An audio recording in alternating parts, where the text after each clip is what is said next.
MREA presents the Rise Up podcast. And now, a moment to thank our kilowatt sponsor, Northwind Solar. Northwind Solar is Central Wisconsin's premier solar installer, providing high-performance solar power and battery storage systems for home and businesses. They are a worker-owned cooperative with over 100 years of collective experience in renewable energy. Learn more at northwindre.com or visit them at their booth at the 2024 Energy Fair. Welcome back to the Rise Up podcast. I am your host, Nick Hyla, and today we are joined by Peter Kilde. Since 1995, Peter has been the executive director of the West Central Wisconsin Community Action Agency, WestCAP. WestCAP works to alleviate poverty through affordable housing development, homelessness intervention, food security, and other sustainable community asset building initiatives. In the past 10 years, WestCAP has ramped up efforts to offer more affordable housing, driven by the urgency to address climate change, impacts on vulnerable populations worldwide. Kilde has championed the integration of energy-efficient practices into the agency's housing projects. Recognized for his outstanding leadership in affordable housing innovation and energy conservation, Peter was honored with the Charles M. Hill Senior Award for Housing Excellence.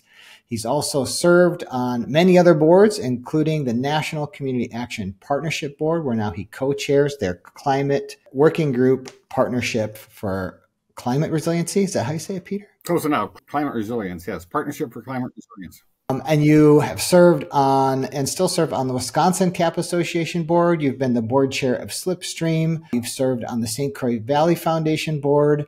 And you also worked for the Amherst H. Wilder Foundation of St. Paul, Minnesota, where for 10 years you were the operations director of the Wilder Forest, a 1,200-acre conference and education center, highlighting the interconnectedness of social and environmental issues. How are you doing today, Peter? Doing fine. Having listened to all those wonderful achievements, I feel very good. Well, you have I did all that well.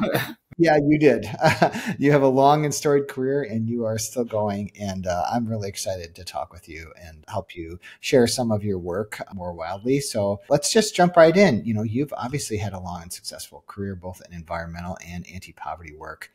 What inspired you to pursue this work, and what motivates you today? Well, that's kind of an interesting question, just trying to figure out how it is we came to value what we value. But I think, like most folks, I'm a product of my upbringing and dumb luck to some extent, So my father was a Lutheran minister, born and raised in Eau Claire, Wisconsin. He married a farm girl, my mother, from a farm near Elk Mound.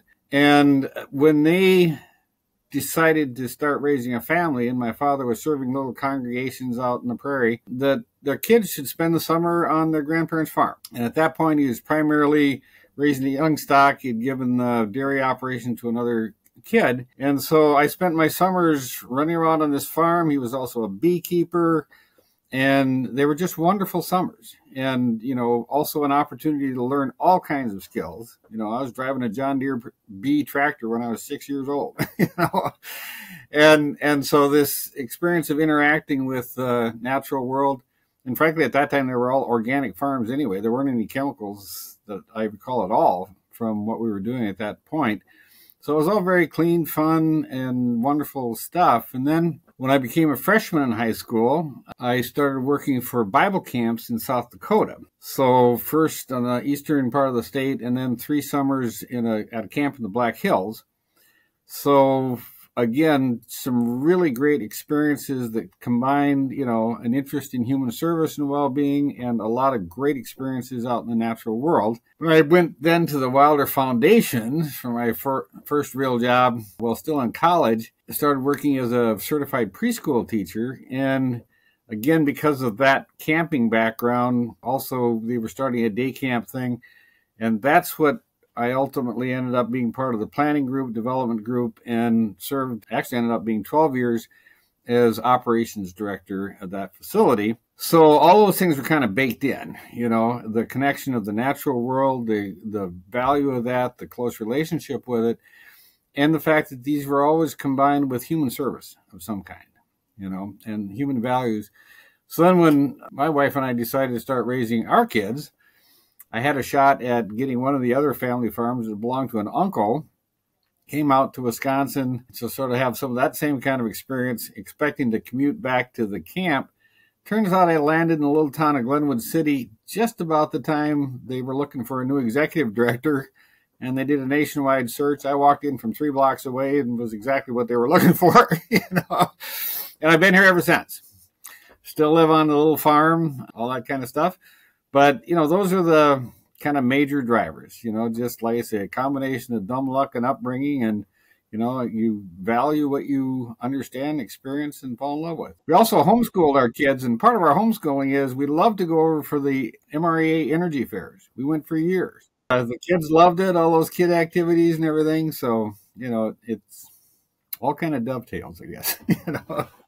Yeah, that's excellent. It sounds like they found the right person, because you've been at WestCap for quite a while. And maybe we should just start by talking about CAP agencies in general. They play such a critical role in Wisconsin. So what are CAP agencies? Why are they important? What do they do? Okay, so CAP agencies actually date back to the Lyndon Johnson War on Poverty, going back in the 60s. In fact, the CAP agencies around the country are celebrating their 60th anniversary this summer. CAP agencies, I think, were one of the best ideas that came out of that whole set of programs. And what they are is they are locally directed programs that are aimed at alleviating poverty, reducing poverty when you can in whatever locale that they start with. So unlike most federal programs that are administered from, Washington or that kind of thing, these were all designed from the very beginning to be locally controlled. So our boards are made up of 1/3 local public officials, 1/3 community organizations, and 1/3 actually low-income people elected by other low-income people. So they're very much grounded in the community. And so, we were actually the second CAP formed in the state of Wisconsin. So now there are 16 CAPs in Wisconsin. There's just over 1,000 nationwide. We're in 99% of the counties of the country. And we've been here through thick and thin and all kinds of political and other threats and whatnot, and still going strong. And, we are sort of able to do whatever we feel is appropriate to help low-income people in our area. So we have a great latitude for creativity, for putting programs together and doing all kinds of things. And our agency last year, directly or indirectly, helped 38,000 people. Yeah, so what are some of the programs and services that you currently provide? Well, there's sort of, 3 clusters is the way I look at it. One is we do things around housing, okay? So we run this large weatherization program. Well, in fact, most of our work is somehow related to housing, but we were, interestingly enough, the first federally funded weatherization program in the country, and now there are about 900. And I've always kind of had that, innovation approach, which I'll get back to. So we, weatherize homes. We provide energy assistance through the, Wisconsin Home Energy Assistance Program. We do a lot of work around homeless intervention. And there's several different programs that we operate in there. But again, it's about 1/3 of our agency-wide activities. We run a skills program for helping people get the skills they need for literacy and other opportunities in the workforce, low-income folks. We have a big nursing component of that. We also operate the federal food assistance programs in our part of the country. We work with about 42 different outlets where we're providing core stuff, plus we have our own food pantry. We have been very involved in the local farmers market. We spun that off as an independent thing this year. We'd like to start a few more of those around. Yeah, so we cover that gambit, and then we've long done affordable housing development. We became what's technically called a CHODO, that's a community housing development organization, nonprofit. Had that status, just got that when I started here 30 years ago, and we're just beginning our first project. Since then, under our own work, we've developed about 360 units, and then we've also done another 600 or so. It keeps changing with a private developer, and I'll get to that in a little bit. But going back to some of that earlier work, again, coming into this thing with my background connecting environmental and social concerns, I was sort of pre-wired for climate change and all those kind of things, and frankly, already came a little bit ahead of the field here. Most folks don't come out of an environmental background into this work. Mm-hmm. So we were doing deep retrofits on houses, 15 years ago. 12 years ago, we built a net zero new house we still have as rental property. It's still working great in Menominee. We did a dozen other different kinds of buildings. We also built a student dormitory, 96 bed for the Rice Lake, UW Barron, and Tech School campus. And again, going back in 2007, 2008, it was geothermal heating and cooling for that. We put, 24 vertical wells under the parking lot. And so we have all this experience with it. And then, I'll probably get into this more a little bit later, but it was that experience that got the for-profit investors and whatnot to take a chance with us on doing some really innovative things in new affordable housing development. So that's kind of winding through that. And maybe we'll get to that right away because, well, first, I just want to recognize that all of the diverse services that you're providing to low income and unhoused people through WestCap, but just the sheer amount of work that CAP puts into anti-poverty efforts and all of your efforts. And many people don't recognize that how much better you make people's lives and how much community improvement comes from your work. As you mentioned, your work in the environment prior has really led to a lot of innovations coming out of WestCap. And so my next question, I'll boot this up to you. You've done a lot, you explained a lot, but right now, what is WestCap working on today that has you excited? A lot of it has me excited. One thing in particular, going back to this affordable housing development, we are on track to complete well, let me back up just a little bit. Project that we did in 2021 and in 2022 sort of got the top national award for green and healthy housing. It's called Epson Award. Comes out of the whole tax credit world and big deal out in DC with all kinds of important people. And we have continued to do that work, a very similar project in Richmond. We're completing one in Eau Claire that's a 60 unit, mostly geothermal and PV based, again, generating about 70% of its own energy on site renewably. And then we are proceeding on what we hope to be a net zero affordable housing project, working population housing and 80% low income and our county median income and some very affordable units that would be close to net zero in Ellsworth, workforce housing, that kind of thing. So I'm very involved in that. I take the lead on that in our organization. I'm certainly excited about that. But I also have to say, the things that we're doing in helping people get their job skills in place, the literacy and skills work is really excellent. Doing all kinds of creative programs around homeless interventions. That's exceptional. We've always also had a real leader in our food pantry and food distribution program. We get fresh produce from local producers and do things beyond just the commodity program and whatnot. The energy assistance thing in our particular agency, we were doing 2 counties 3 years ago. Now we're doing 9. It's hard to break down, which of these are excited about. I'm excited about just the whole darn thing. I really am. That's why you're still there, apparently. That's why I'm still here, and I can't imagine doing things that are better with to be able to make a decent living by helping the world be a better place. That to me is just the perfect thing. It's like what luck, and I always feel fortunate. Well, let's dig in a bit on. You do so much stuff, but let's dig in a bit on the Weatherization Assistance Program. And then also energy assistance and maybe the relationship for the two. But starting with the Weatherization Assistance Program, what is it? And if I'm a low-income person that is struggling to pay energy bills, how does it help? First of all, just a little history of that program. The Weatherization Program was started in 1976. And this was during the first oil crisis and the embargo and all that kind of stuff. And at that point, again, what we're seeing is, the energy costs were also really going up. So the program was created primarily as a way of making the buildings that low-income people were living in use less energy. And it was all around cost savings. What can we do to lower the energy bills of this population? And it's always been absolutely one of the best programs, frankly, that I can think out there, because everybody comes out a winner.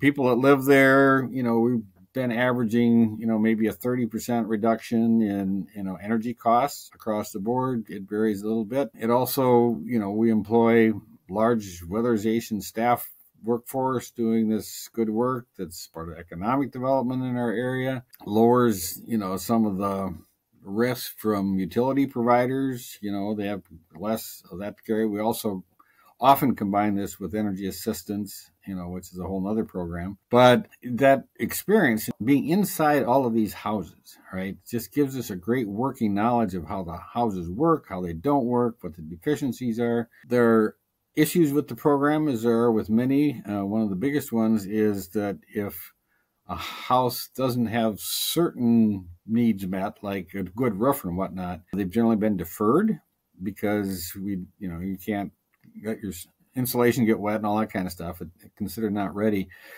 And we've also been very serious about trying to address that, getting some funds in to do, preparation for the house. So it is more houses are eligible. We do some of that work. A lot more needs to be done there in policy, but at least the federal government has started setting aside some weatherization readiness funds for the first time in many years.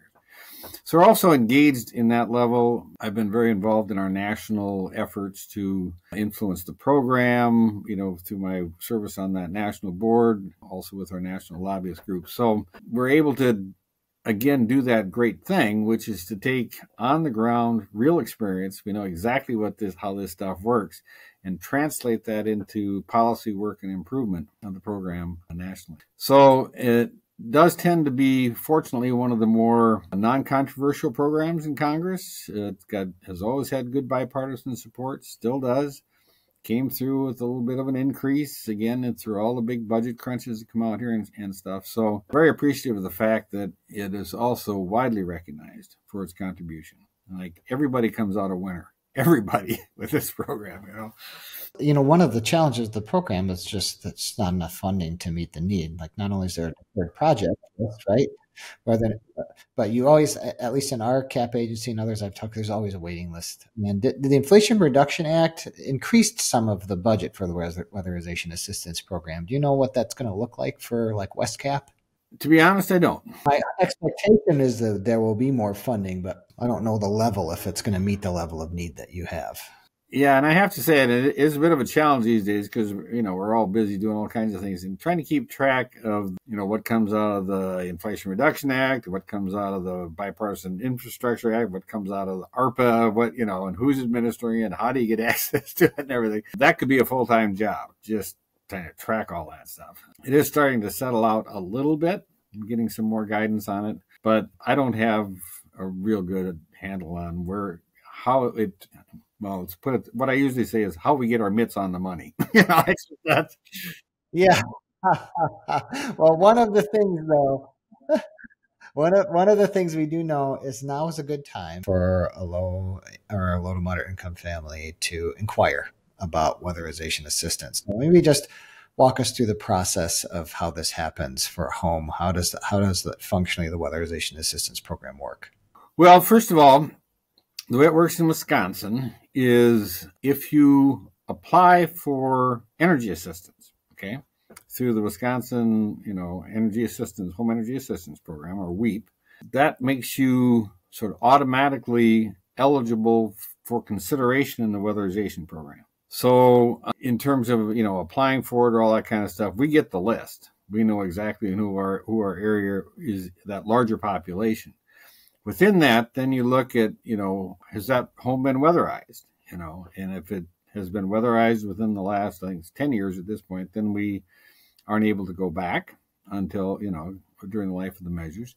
The other issue that I raised, if everything else has come together on it, we'll send out an auditor, and the auditor will do a very thorough computerized inspection, blower door test, all that kind of stuff. It's very technical and been done for many years, very reliable, infrared cameras to check heat loss and all that kind of stuff. But again, if the home has, a really bad foundation, or the roof leaks, all that kind of stuff, and things that aren't covered by the program, then we have to defer it. or, sometimes people move. There's all kinds of things, so you go through that and then you get on the list, and we are pretty much able to, like last year we weatherized, or in 2022 is 261 houses, I mean, we really get out there and take a whack at it. So, and that's, it's pretty much expend the contract. We spend all the money we've got to do this thing. And there's a lot of rules within that,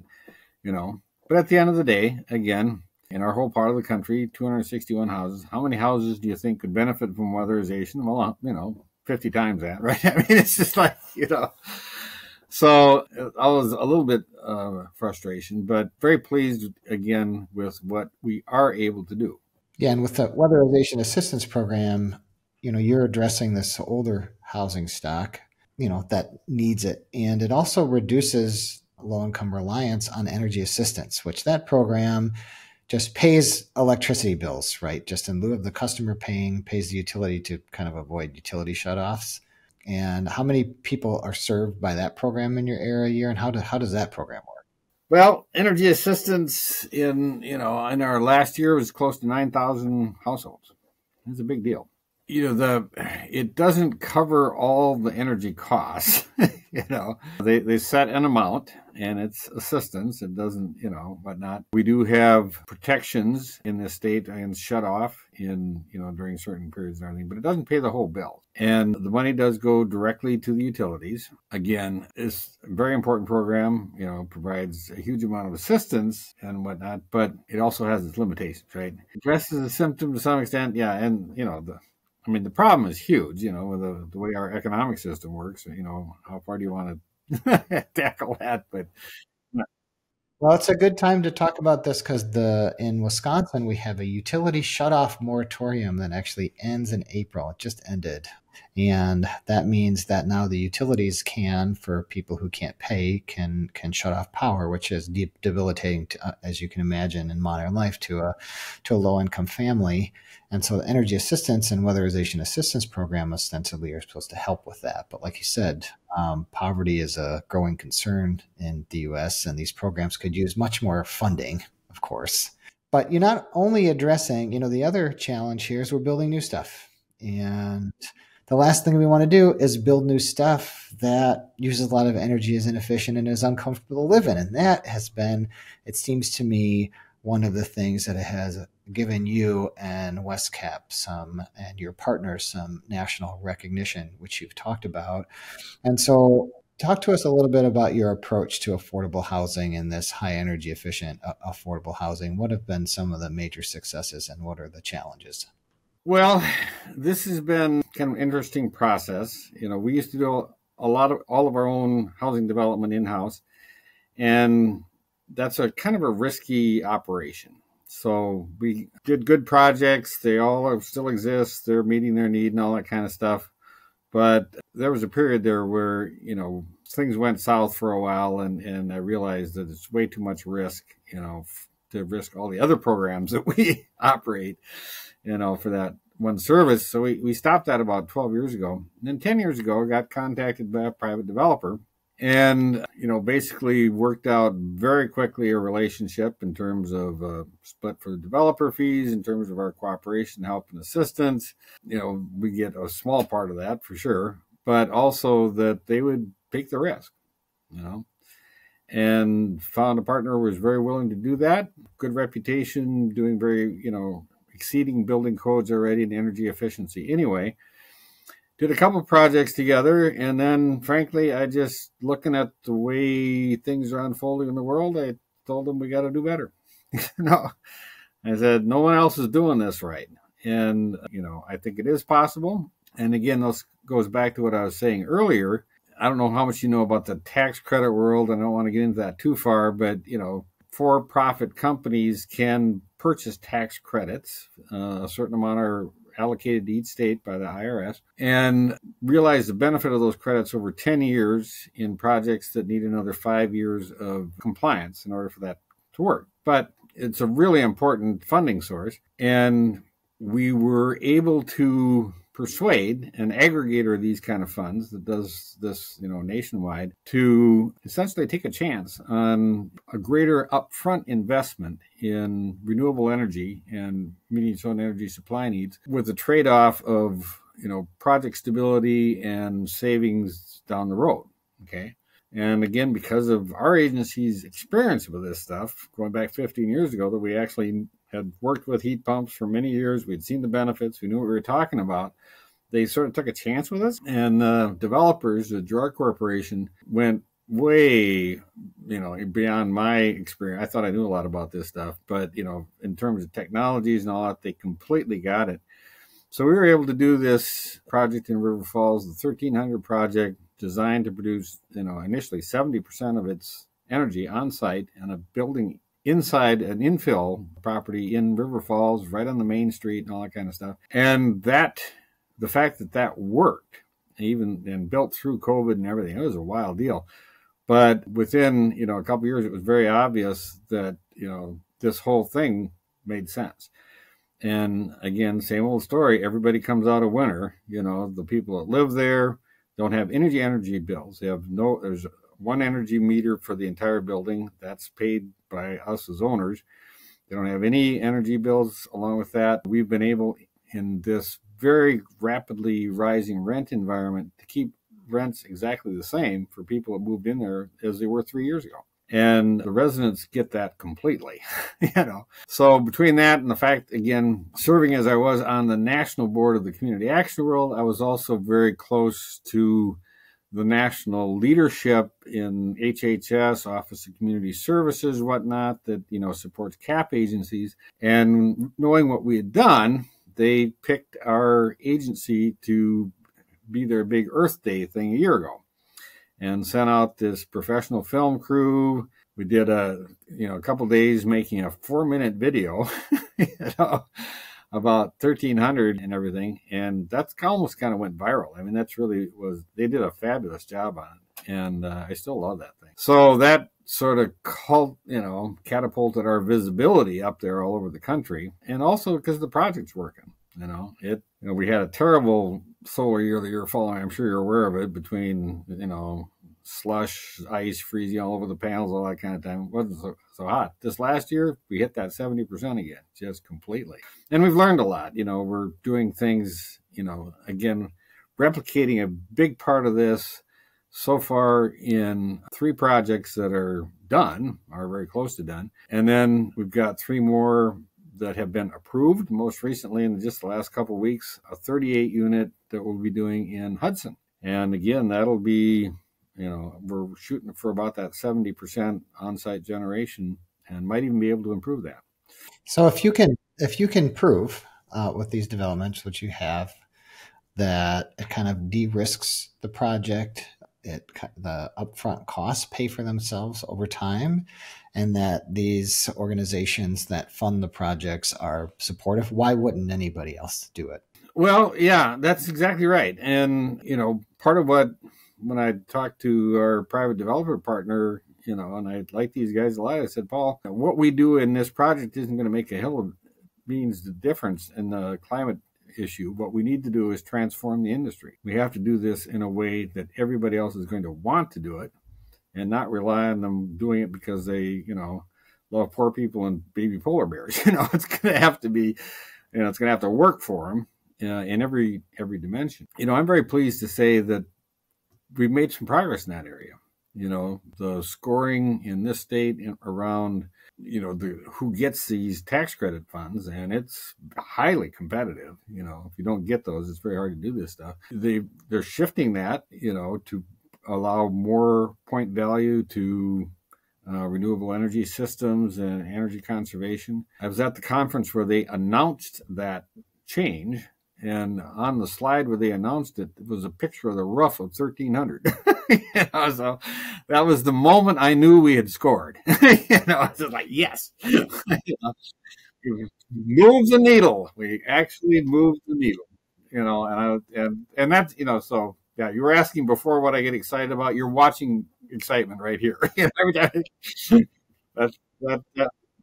Well, it's interesting. You're moving the needle in another regard also, which is one of the limitations for solar development on multifamily housing projects is the ability to spread the benefits of that solar to the individual tenants, because there's basically a rule that prevents that distribution of benefits on multiple meters for these single multifamily projects. But it seems like, because of the successes you've had, that the commission might take this up and might make a change. You want to talk about that? That's a very complex world of, I'm learning a little bit more about it. I don't consider myself an expert in that area. And it's complicated. So we have been able to get the waivers for the individual meters and individual apartment buildings in 2 munis, okay, where we've operated. The project in Eau Claire is in Excel's territory, and we appealed that, and they denied it. And that went all the way up through the Public Service Commission and lost the final round of that as well. Now, there are folks still interested in challenging that. And, part of what I'm trying to do is, again, take a slightly different approach. Is say, okay, well, how do you make this work for Excel? Or any investor-owned utility. And you're seeing rate increases that are, quite dramatic all over the state and this kind of thing. It's a serious issue.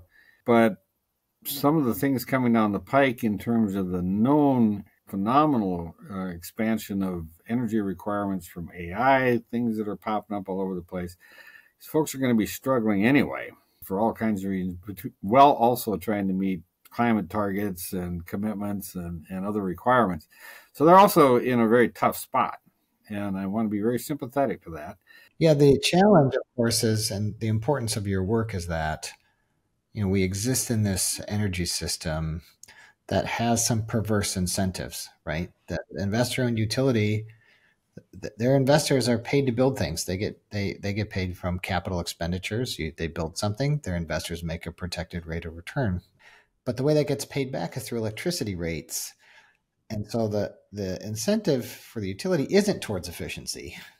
And your work in particular becomes critical, because the last place that we want increasing energy costs is on people who can least afford them. That's a risk to the whole system. It's a risk to people, and it's antithetical to your mission. But it's a very sympathetic cause, this idea. And just to be clear, the idea that you can leverage a national funding agency that benefits from tax credits that ostensibly are supposed to serve low-income households, and you can work with them to make solar affordable and deliver it to housing development, but not directly deliver it to bill savings on the residents. That's the thing. That's where the rubber meets the road, right? If you can directly reduce everybody's electricity bill, and there's one little rule there, that the commission, and we have 3 new commissioners, they still have that new commissioner smell. So it's possible. So anyway, I'm only, I can't see the future. We went in front of the commission and lost recently on third-party ownership of solar. Not lost, they just refused to make a ruling. So what do I know? But I just want to recognize that it could be very much, again, that you see the roof of 1300 on some press release for changing a rule.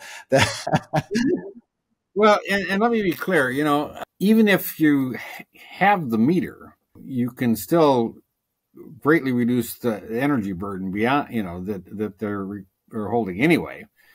And again, I keep looking for sort of win-wins around for this in all of these issues. But so, yeah, the meter charge is, not only present, but if you're trying to do building-wide systems, and in 1300, because we had the single meter, we were able to use building-wide air source heat pumps. We were using variable flow refrigerant, so we can move the energy where it needs to be most efficiently. Plus, we did all kinds of other things in terms of super insulation and everything, and that really works very well. Within the individual meter thing, there are ways around. There are some systems that you can put on a building-wide things as long as everybody has a count. We think ultimately that is an unnecessary expense. And, Wisconsin also has fairly perverse legislation around how big of a unit you can have of electricity before, for example, we have the sort of 1 kilowatt limit to an array if you're doing net metering. And if it gets beyond that, then, the electricity is bought by the investor-owned utility at, under 3 cents a kilowatt. They turn around and sell it back to you at 15. That doesn't seem like a really good deal to us, right? So, we're very interested in trying to make that whole thing work better. Well, we all have these new bedfellows now, don't we? That's your long experience has helped you manage this kind of like affordable housing and energy world. And this is the kind of stuff that gets us excited, is when clean energy projects used to be solar, like you were at the energy fair. The first energy fair 34 years ago, there was a vendor selling solar, and it was $80 per watt that time. Flash forward to today, you're under $3 a watt for a residential system and closer to $1.25 a watt for utility scale. And so at this, with this opportunity, the idea of providing long-term energy bill reduction, sustainability, producing energy where it's needed, delivering the benefits to the people that need it most, is really exciting. And so that's one of the real reasons I was very happy to talk with you today, because you're pioneering these energy efficiency, weatherization, is like marrying all these different programs from the federal government to tie this in a nice little bow for your community. And so when you look at the future of some of these affordable housing developments, are you seeing more interest? Is this project developing in a way that you think is providing more opportunity? Yeah, I think it's been quite remarkable, in fact. And again, there is something in the human psyche. We are social animals. We learn from each other's experience. There's a huge difference between words and actions in terms of its motivational stuff. And there was, endless verbiage around the need to do this kind of thing forever until, at 1300, we pushed the envelope. We challenged the system and made it work. And once we had that in place, I'm bringing groups through that project regularly, and being invited to speak to housing summits and development groups and environmental conferences, just on and on and on, with a story of, yeah, you can do this. It's like we're primates, we imitate. These bunch of primates were able to put this thing up and make it work, and the numbers work, and the residents are happy, and everybody's a beneficiary, this kind of stuff. Once they see it, yeah, we got picked by the state to bring their new, division head for Energy Plus programs up here just last week, to see an agency that could, was doing this stuff right and everything. And we're very pleased about that, but mostly because of exactly what you're talking about, showing that it can work. And, nobody's lost anything out of the deal, right? Delighted, they've got affordable housing, workforce housing right downtown where they need it. It's a walkable kind of thing. They put us up a bus stop. I love that. There are no buses in River Falls. We still got a couple of points for it. They load, there will be buses. That's what we're told, but they're not here yet. But we got a great bus stop right in front of the place. Lowered the speed limit 10 miles an hour on an important road just to support this, So again, this same approach of trying to make, okay, let's, I don't want any of these things to be looked at as hey, we're going to take this from you and give it to those guys, right? That the benefit, and I really believe the benefit is a benefit to everybody. It's the future we all share, or it's the people that are living there. It's, less, burden on whoever's generating that energy, in terms of peak and all that kind of stuff. So emphasizing that kind of an element to it, as opposed to we're going to fight you and win or lose, is just, I think, a much more productive way to go at this. And it's a little less defined sometimes. I don't give this away very often, but you've convinced me with your long and successful career as a humanist and an environmentalist. I'm giving you the magic wand. This is the magic. You look like you could use a magic wand also. You could look trustworthy with a magic wand. Giving you a magic wand, and you can wave it and wish anything for Westcap to greatly impact your work. How would you use this magic wand? What do you need? What more do we need? I think, it sounds way too simplistic, but what I would love to see is that, you can earn an experience that gets you discretionary money. just said, okay, you guys have proven that you can do good things with money and everything. The bureaucratic requirements of all the programs that we run suck up so much time and energy. And we know and can demonstrate now that we know what to do with the money. And, to be able to have larger amounts of discretionary money so we're not constantly, trying to field the requirements of 55 different programs, just say, okay, you've demonstrated or can, give people a chance to demonstrate that, you would use this kind of thing constructively. The creativity we can get out of that, or some activities that don't quite work because they're not, they don't pay for the staff to run them. It's just for direction, all kinds of those kind of stuff. We could make all those things work with just a little bit of that. Every community service program director in the country is wishing they had your magic wand right now. That is a great magic wand response. Oh, a good friend of mine, runs a big urban cap, Mark Perry, down in Beloit, and he's so eloquent about this. He says, you don't have to tell me what to do with the money.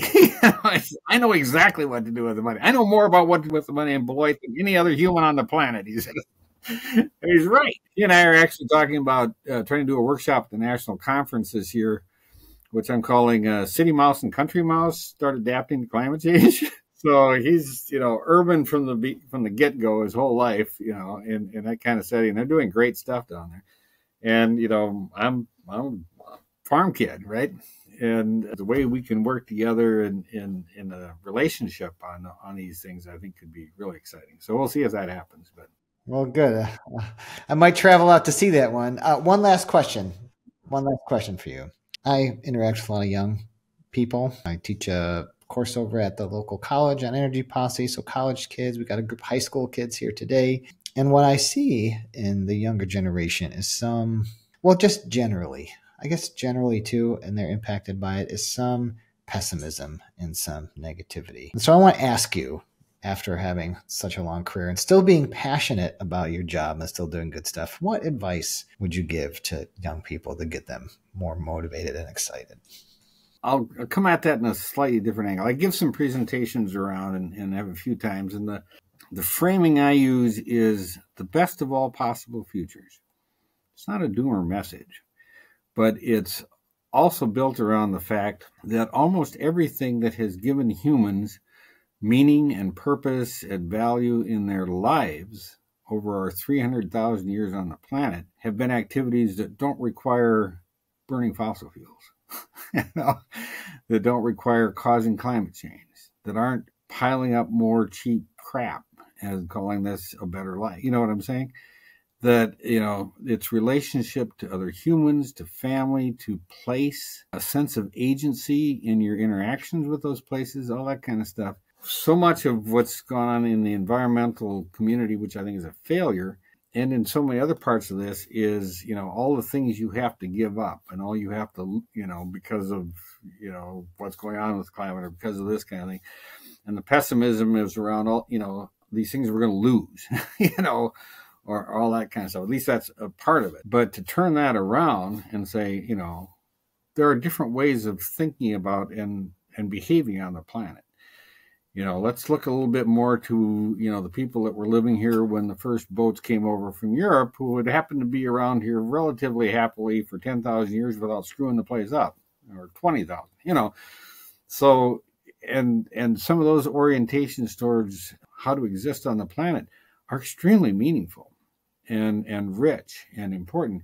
And so, part of what we need to do is shed the thing the flat screen's been telling us for 75 years, which is to be happy, you have to have this, right? And if you had this, you would be more popular, and that you'd be more successful, and this, and that kind of stuff. That whole orientation is going to have to slide. The meaning that comes out of relationship, sense of agency, connection to place, those will be there. They can be there. Focus on more on that kind of stuff is what I would say is some kind of antidote to pessimism. I got 3 daughters, that I'm very close to, and 2 or 3 of them want to spend their lives on the little organic farm around, that kind of stuff. Okay. I couldn't be happier. But, it's not going to be, a mansion in suburbia, I can guarantee you. Thank you, Peter. I think we'll leave it with that wonderful message. We appreciate your time today. Keep up the good work. Well, I very much appreciate the opportunity. And, if I can do anything else for you, give me a holler.